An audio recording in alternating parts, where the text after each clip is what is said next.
It is Wednesday. Welcome back. It's Wednesday again. We have Emily here, so she is not behind the camera, but we have Dustin, so he will fill in just nicely, I'm sure. So Emily, it's good to see your face on this side of the camera here. So explain a little bit what you do, or your title, your role here at Gateway. I am the Communications Administrative Assistant, which means I wear several different hats. On the PR side of things, I do some creative writing, I do event planning, and I do a lot of social media management.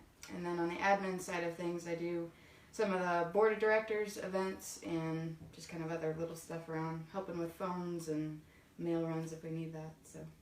Very good. She is the lifeblood of the PR department. I'll give her that. So take us back. Like, how did you first come out to Gateway Woods, or what's some different first memories of Gateway? Sure. One of my very, very, very first memories is my parents came out to the auction one year, and me and my youngest sister got to stay with my aunt and uncle for the weekend, and it was just a lot of fun.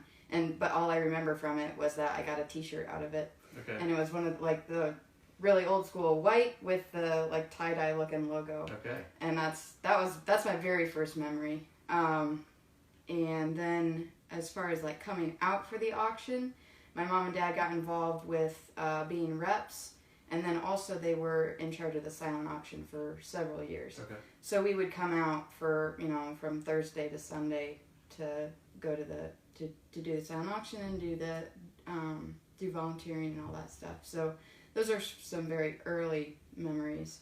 But probably the last memory I have before coming out onto staff is, I think it must have been my senior year, summer before my senior year in high school. My sister and I came out for the whole week before the auction to help kind of organize the silent auction ahead of my mom and dad coming out. And that was the first whole week that I had spent on campus. So we got to do spending the whole week versus just Sure. a few days was a lot of fun, and we got to go play volleyball with the young group and go to Cedars to sing and just do a lot of praise and worship with all the volunteers that were out. I remember it being a lot of fun. And then so that would have been 2009, and then just 3 years later I came on staff. Okay. If you have questions, chime in. So Dustin will filter that. Dustin, do you have a question? Not yet. Okay. All right, very good. So 2009, and then you came on staff what year then? 2012. 2012, okay. I didn't realize our timelines were so close, because we came on 2013, so about 6 months after you, I guess, so as house parents. So, all right, so what led you to, obviously you had that experience with the auction, and kind of, did you volunteer outside of auction? No, I wasn't old enough, technically. Okay. So, yeah, what led you to come work here then? Sure. At the time, so I was in college. I was going to community college for accounting, actually, and was kind of nearing towards the end of that. I was in internship for my accounting degree, and I was just kind of weighing my options of where I wanted to go next. I was the last of my siblings to be living at home with my parents, so it was I was kind of on my own, doing my own thing, doing a lot of young group stuff, and so I was kind of feeling like it was time for the leaving and cleaving part of making my parents empty nesters, and so I was just kind of looking around for jobs and stuff, and So wait. Cleaving, so you're wanting to get married at that point? No. Just a little bit, okay. No. Cleaving to, I don't know, just New me horizons. as a person. I don't know. But yeah, new horizons, I guess.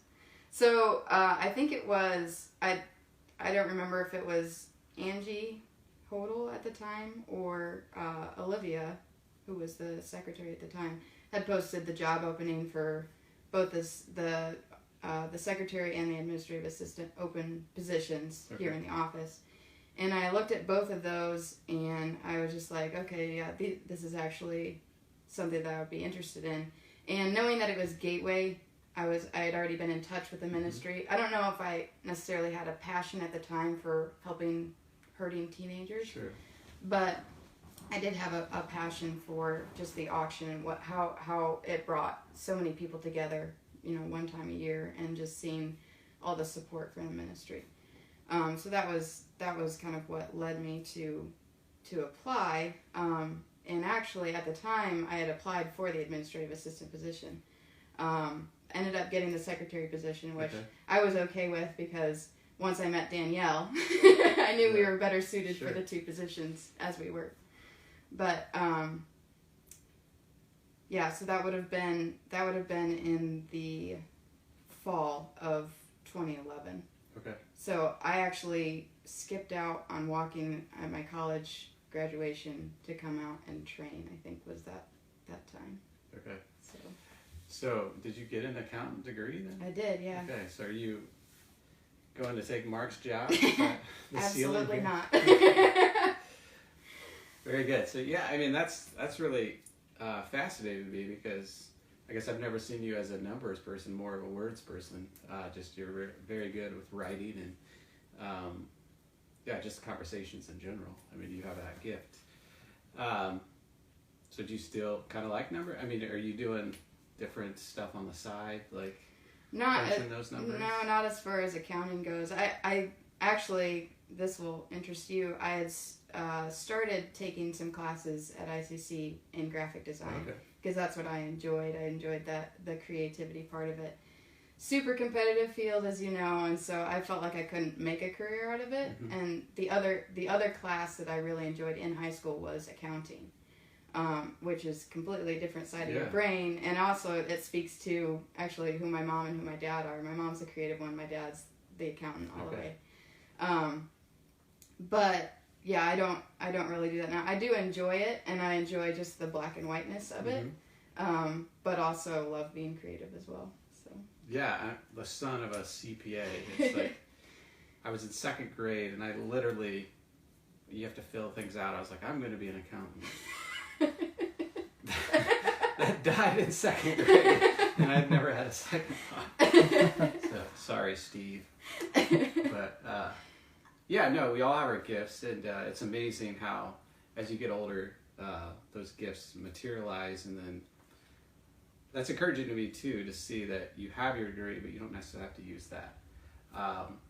Which I think a lot of times, like, did I waste it? No, you didn't waste it. It's obviously a good schooling, and you have a great job and all that training. And I mentioned my internship. I actually interned at a tax service. And if there was one thing that I learned from going to school to have an accounting degree, it was one thing that I don't want to do with my life is prepare taxes for other people. Okay. So, public accounting, you don't want to do that. So. But I now that was like the one area that I felt like I didn't have a handle on going into accounting, and now I know how to do my own taxes. So. Yeah. So. Here we are, right before April 15th. You would be stressed out of your mind if you were. I would, yeah. So ours are in, so it's fine. Very good. Do we have any questions? Nope. Okay. They just pop up, right? Yeah. No question. You're doing great, Dustin. Thanks. So, you came out here, and then how soon did you know Andrew at that point? Or? I didn't. No, I moved out in January of 2012, and in January of 2013 we were married. Okay, wow. Yeah, so we met probably officially for the first time at Winter Retreat, which would have been February. And so that was kind of the first time that we had ever met or hung out or got to know each other, and then just through young group events. And I think he came and volunteered at Gateway that summer. I don't really remember anything else in particular that, like, I don't know. I guess he wooed me with his blue eyes, his sarcasm, and his ability to treat his sisters with very much love and care. Yeah. So. Yeah, I'm teaching Sunday school with him. Obviously, you know that, but I've just been blown away just how intellectual he is. He's just like, it's amazing. Just he's very smart, but he's just very down to earth too. I told him when we first started the conversation about getting married, I was like, you do not want to marry me. You need somebody way smarter than me, because I thought he was really smart. Yeah, but he doesn't come off like hoity-toity or I'm too smart for you kind of thing, which is really cool. Yeah, very good. So right now, obviously, if people follow you on Instagram, they know about Operation Mow Dates. Mow Dates. Okay. Gotta say it with attitude. Operation Mow Dates. Mow Dates. Okay. Covers both monthly and more. Very good. So it's a play on words. Nice. So, where did that idea come from, and kind of unpack that a little bit more? Sure. So probably 2 or 3 years into marriage, we were kind of, I don't know, we were just kind of living life and doing, honeymooning, I guess. But our typical date night would be go to Arby's to get some food, and then go to the theater that's right in the same parking lot and just watch a movie together. Okay. And it kind of got to the point where I was like, there's so much to do in the Fort Wayne, Leo Grable area. Like, I want to be experiencing these things, especially like before we start having kids. Like, we want to do these things together. And there's also like just tons of restaurants in Fort Wayne, and so it's like we could probably go out to eat, somewhere different every time on a date and not do a repeat. And so that's kind of where the idea kind of came from, where I was ready to like do something different, but I didn't want to be the initiator of it, because Sure. I don't like the idea of making Andrew do something that he doesn't want to do, or something that he might find silly or something. But he was kind of on board with it. I was like, I'll give you the idea, and then you've got to plan the date. Okay. And so that's kind of how it was born. And I think it was that year for Christmas, I just kind of gave him like the pack of, January, here's the theme, February, here's the theme, and then it was up to him to plan the date. So the first year we did it, it was just kind of like our thing between us. And then the second year, I kind of wanted to document it just to put the idea out there and share it and be able to go back and look at it myself, because all I was doing was writing in a journal. And so that's when I started sharing on social media. And we got so much great feedback from people that were like, oh, I love this. I love that you guys do this. And just some of the feedback on the creativity side of it was a lot of fun to see. And so that's kind of what spurred the actual Instagram account. So it's been fun. Very good. So what's been the lemon of the dates, as far as, obviously not with Andrew, but the worst place that you've been to? I don't know about the worst, but just kind of one that was like kind of a downer was, the theme was supposed to be a movie marathon, and Andrew ended up going to the library and just kind of finding the pirate. There's a few different Pirates movies, and so he got some of those, and we watched. I had never seen like more of the later ones. I had seen like the first one or something, and I was just like, we were like watching through, and we're like, these are just terrible. So we ended up going to Dairy Sweet to get an ice cream cone to make up for it. Sounds good. Yeah, I didn't know if you would go to the Cinema Grill. We did do that, but I think that was before the. Okay. Yeah. Oh, we did go to. We went and saw Finding Dory. That's when Finding Dory came out. Nice. So that was before the whole date theme thing came about. But yeah, not great food there.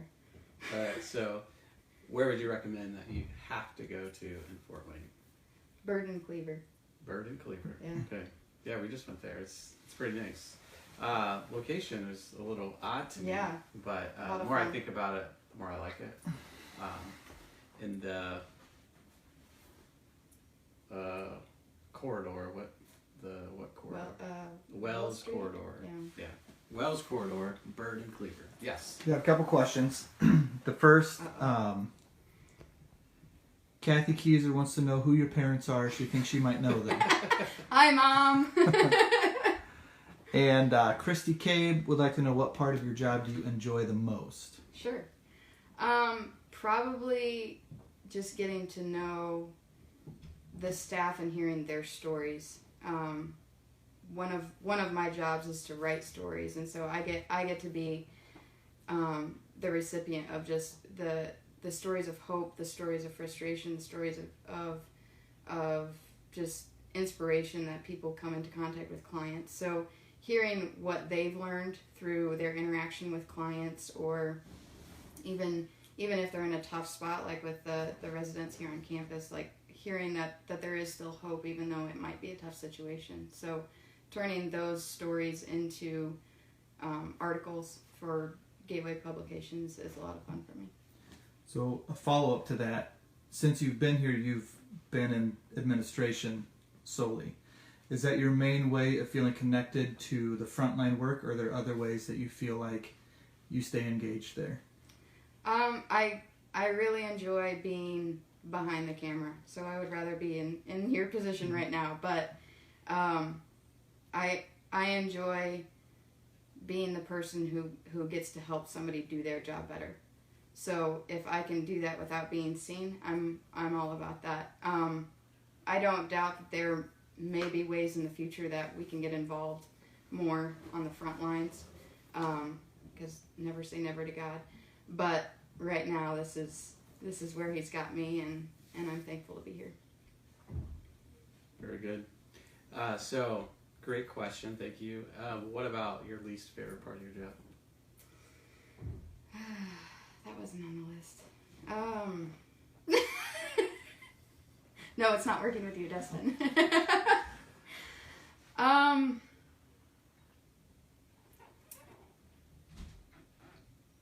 Yeah, I don't know.